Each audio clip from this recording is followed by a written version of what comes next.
we're going to take a group of community members from the Batemans Bay area up the Clyde River. We're going to learn about the impacts of bushfires to aquatic environments and the general ecology of the estuary. We've got ecologists and RFS officers and local oyster farmers and Aboriginal representatives to get together and share what they've learned in their journey of recovery and have a discussion about resilience.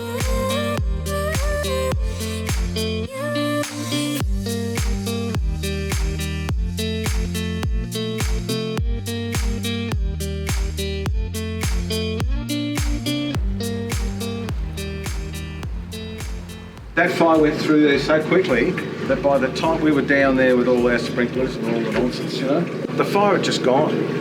It's just gone. It had burnt everything. It's just insane. So after the bushfires had passed through, we got a lot of rain. And that rain washed silt and sediment and all sorts of stuff down into the river here. These baskets are in the water and they just got covered, in ash. It doesn't kill the oysters, but it creates a hell of a lot of work for farmers to clean it all up and sort it all out.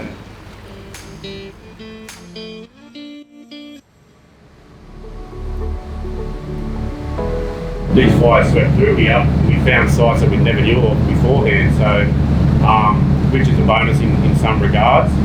It's another story we can put to the books. We've actually got about 1,000 hectares just up behind here that we manage and look after. So we do a lot of our cultural burning techniques. Hard to say that any of this country along here, it's pretty blunt, but I'm just being straightforward, is that it's not really a healthy country at the moment. It hasn't been for a long time. And now it's up to us and our opportunity now to look after it properly.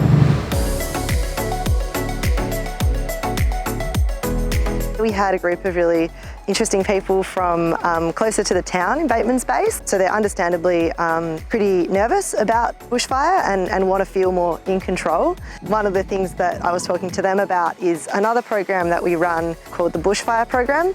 We talk about how to protect your property from fire, how to go in more prepared, and also how to learn about local ecology on that peri-urban scale, so areas where you've got houses and suburbs on the edge of bushland.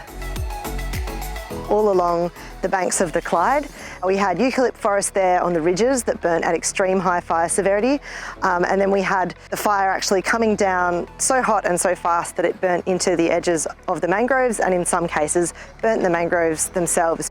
This is the first time in the 18 years that I've been looking at mangroves that we've seen fire-impacted mangroves, and that just shows you how intense these bushfires were in this area.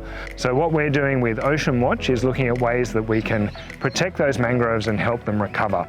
We're going in there, planting some seedlings to give them a helping hand. Mangroves store 5 times more carbon than any other forest type, and they trap it 50 times faster. Mangroves are climate change heroes.